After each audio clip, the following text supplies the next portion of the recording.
Sétimo ano, bom dia, tudo bem?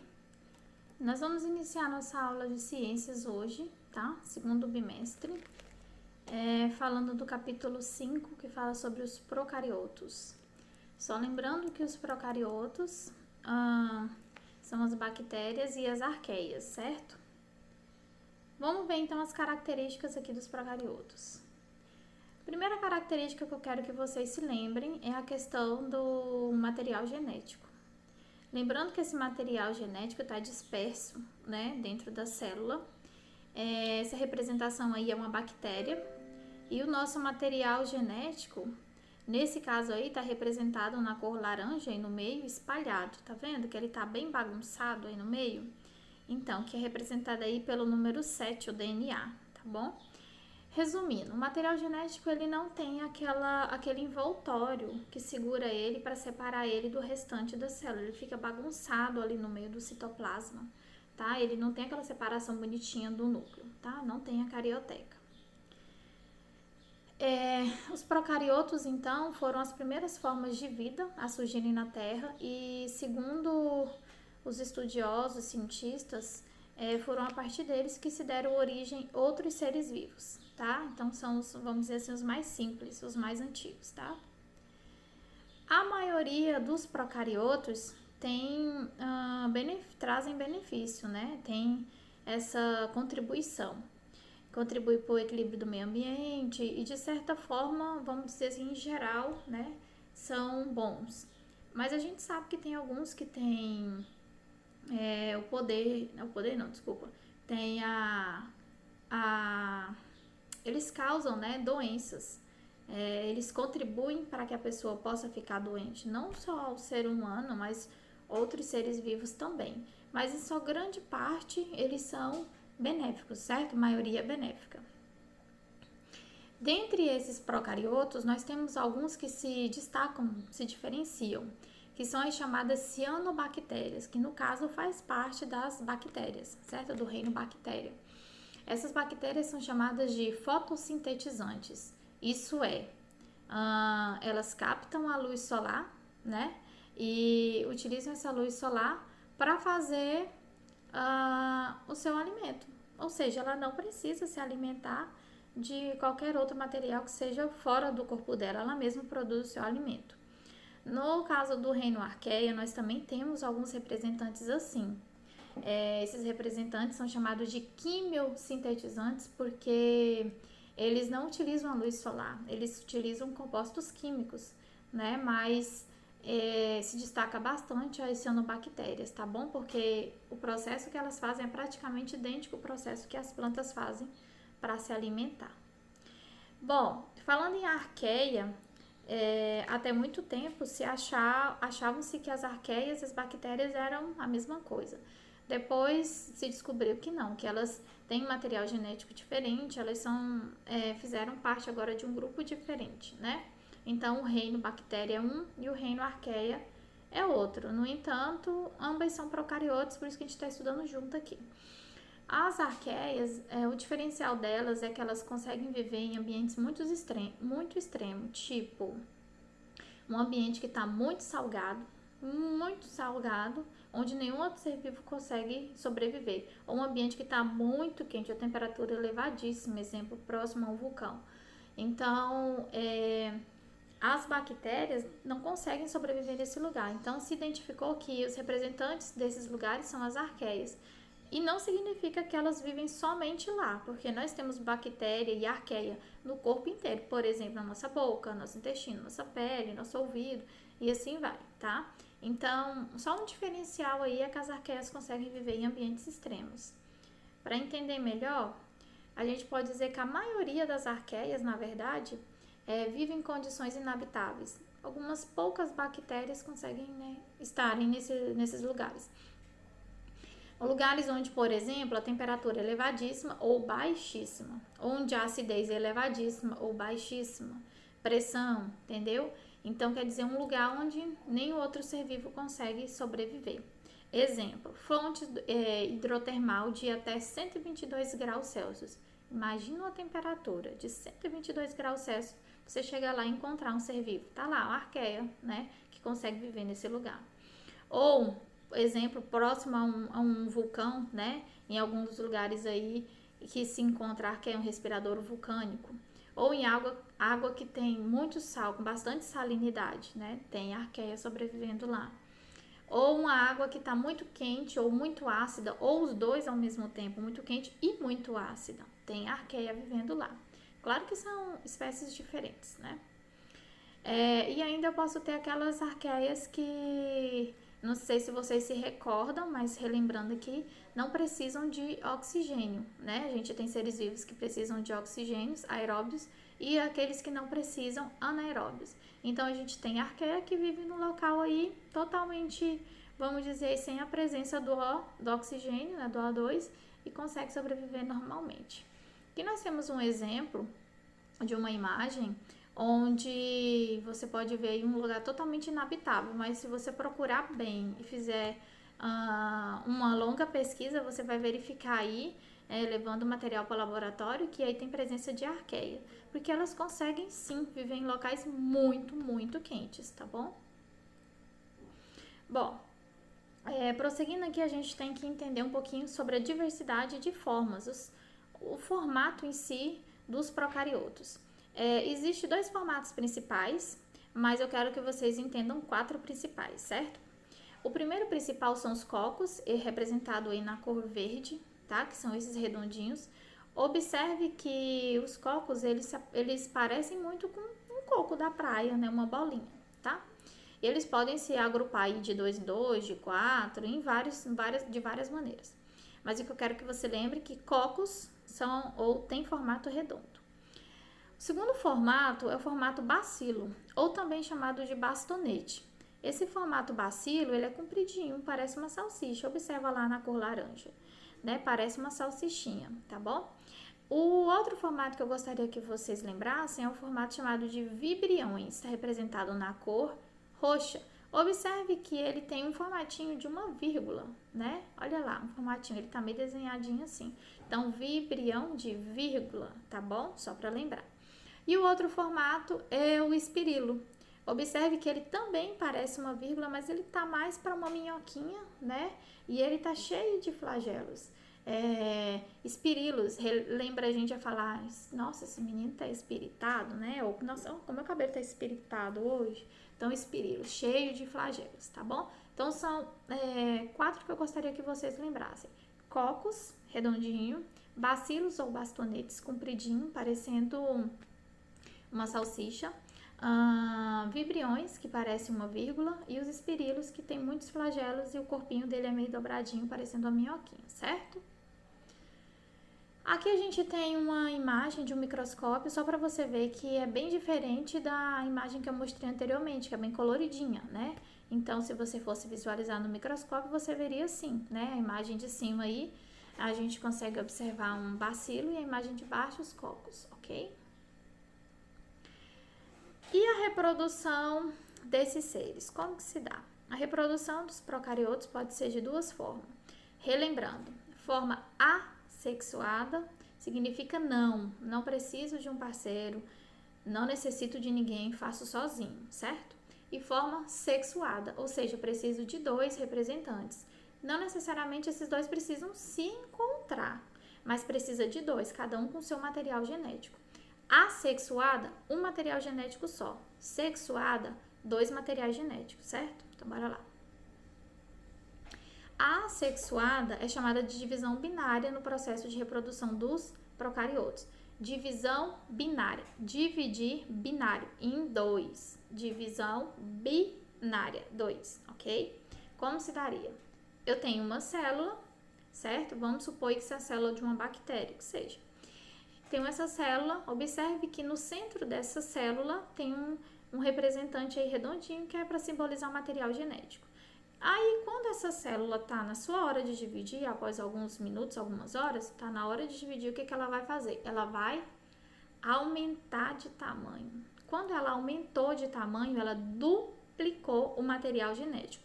Observa que na primeira imagem, o material genético, que é essa bolinha representada aí, é único. Na segunda imagem, eu tenho 2 materiais genéticos, certo? Quando ela aumentou de tamanho, duplicou seu material genético, ela precisa então se separar.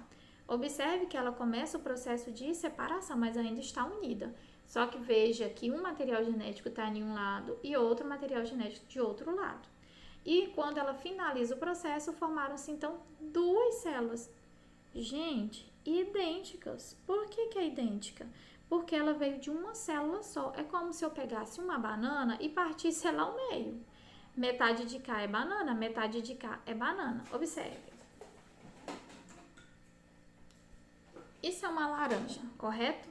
Se eu partir essa laranja ao meio, metade de cá continua sendo laranja e metade de cá continua sendo laranja. Ou essa metade vai ser limão? Claro que não. Então, quando eu falo divisão binária, o material genético que tem aí dentro dessa célula é exatamente idêntico à outra do lado. Na verdade, uma se dividiu em duas, duplicou o material e se dividiu, tá? Observando aqui, ó. Então, eu tenho aí em cima, exemplo, uma bactéria, o material genético está representado na cor vermelha, ele foi aumentando, né, se duplicando, criando um novo. Aí ele foi se separando e no final do processo formaram-se duas células separadas. Cada uma vai fazer um novo processo. Essa aqui vai se dividir em mais duas, essa aqui em mais duas e assim vai, ok? Agora nós vamos falar da reprodução sexuada. Na reprodução sexuada, como eu falei, preciso de material genético de dois seres. Sejam eles da mesma espécie ou sejam eles de espécies diferentes. Mas para ser sexuada, na reprodução dos procariotos precisa-se de dois. O primeiro processo é chamado de transformação. Olha o que acontece. A bactéria está lá tranquila e calma, passeando ali no seu ambiente. De repente, ela viu um material genético ali dando sopa. Falou, opa, alguém deixou o material genético aqui, ninguém quis esse pedacinho de DNA, vou pegar para mim. Peraí. Ela tem o material genético dela. Ela vai e pega outro material genético de outra bactéria que deixou ali. A partir do momento que ela pega aquilo para ela, se torna parte dela. Então, o material genético dela mudou.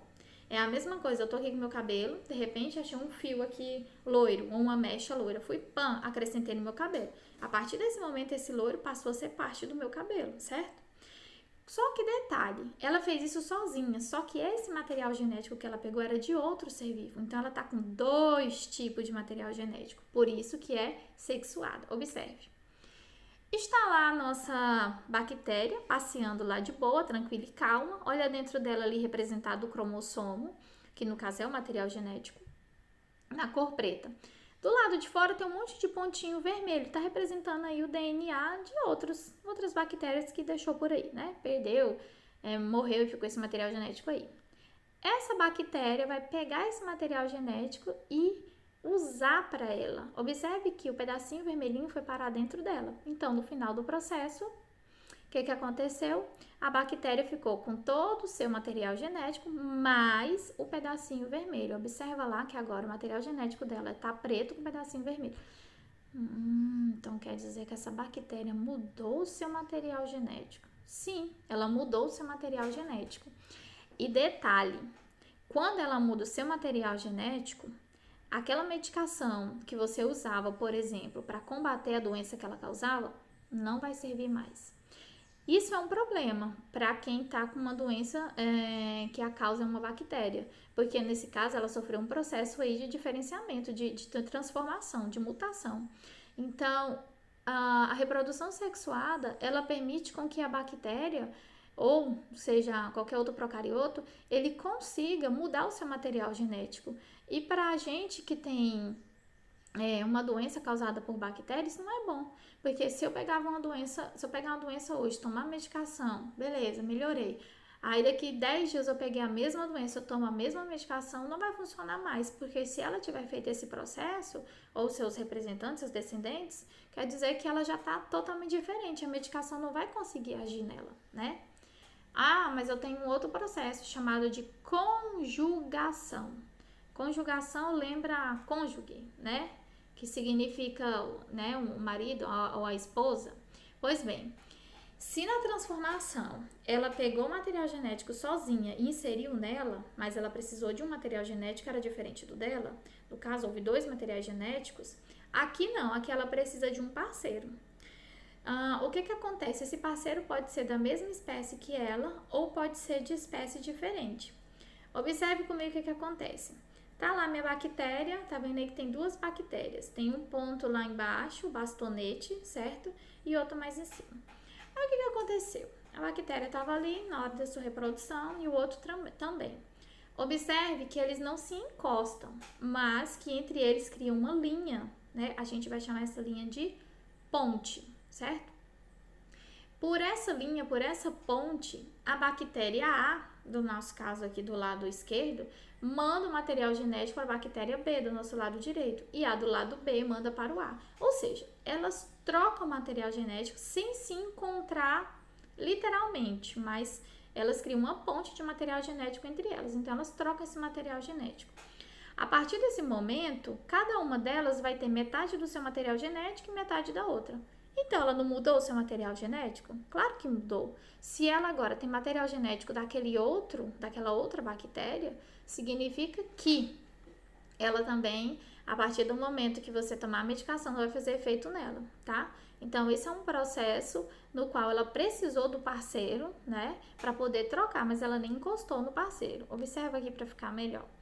Aí eu tenho duas bactérias, uma verde e uma azul, certo? Observe que elas estão fazendo a mesma coisa, entre elas há um fiozinho, que nesse caso é a ponte, né? Elas estão trocando material genético. Cada vez que elas fazem isso, mais difícil é de se achar a cura de uma doença, porque cada vez ela está modificando seu material genético, tá? Então, processo de reprodução sexuada, transformação, precisou de material genético, mas não necessariamente precisou se encontrar. O conjugação precisou se encontrar, houve a troca entre as duas. E eu ainda tenho um terceiro processo. O terceiro processo é chamado de esporulação. Lembra esporos, né? O que acontece? Em determinados momentos, às vezes o ambiente não está propício para aquele procariota e ele resolve se isolar, se fechar numa cápsula.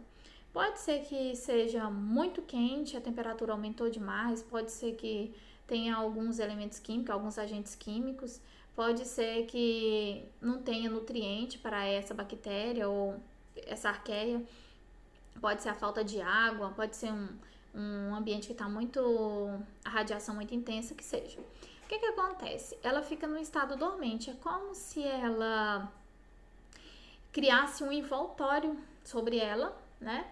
E aí ela ficasse ali, guardada durante muito tempo. Quando o clima, um ambiente estiver propício, ela abre esse envoltório e sai. Isso não significa que lá dentro ela está morta, não. Significa que lá dentro ela pode se reproduzir e quando ela abrir essa cápsula, ela vai sair novamente com seu descendente. Observe. Aqui eu tenho um exemplo de uma bactéria, representado na cor preta, aí eu tenho uma célula dessa bactéria, certo? Ela começa a duplicar o seu material genético, então, está criando aí mais uma bactéria. Observa que ela tem que se dividir. Só que se você observar bem, ao redor delas tem um negocinho vermelho, tá vendo aí? Uma linha grossa vermelha, uma pretinha por fora? Então, isso daí é o endosporo, certo? É a cápsula que ela criou, a membrana que ela criou para proteger ela do ambiente. Quando o clima estiver favorável, o ambiente está propício, já tem, por exemplo, passou o calor intenso, ela vai romper essa casquinha e vai sair ela e a outra que ela deu a descendência, né? No caso, as duas iguais, que fizeram, no caso, a divisão binária, né? Porque de uma só originou duas, então foi divisão binária. Para entender melhor, o que acontece? Imagine que você está criando, você tem um ovo, você ganhou um ovo, você vai criar esse pintinho. Aí o ovo rompeu a casquinha, o pintinho saiu. De repente está um dia de muito, muito, muito calor e esse pintinho precisa se proteger, senão ele vai morrer devido à condição. Ele ficaria no seu lugar quietinho e sobre ele nasceria uma casquinha e ele voltaria, vamos dizer, para o ovo, nasceria um outro ovo por cima dele. E esse ovo seria só a casquinha, porque dentro estaria o pintinho, não teria mais gema nem clara. Quando a condição estiver favorável, ele quebra a casquinha e sai de novo. Deu para entender? Então, o endosporo é uma película, né, que ela cria para se proteger de situações, vamos dizer assim, que não são favoráveis. São todas as espécies que fazem isso? Não são todas. Mas é um dos processos no qual ela pode reproduzir, porque você viu que mesmo dentro da casquinha ela conseguiu reproduzir. E quando é liberado, libera quantos descendentes tiver, certo?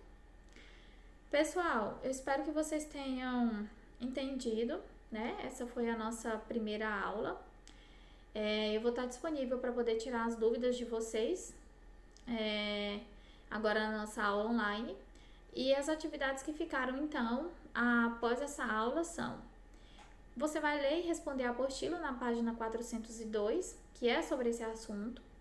Na página 408, você vai fazer a mesma coisa, vai ler o texto e responder. E lá na página 414, você só vai responder o número 2, número 3 e número 4. Por que eu não posso responder os outros? Porque os outros não têm a ver ainda com o conteúdo que eu expliquei hoje. Então, só responda o número 2, número 3 e número 4, ok? É isso.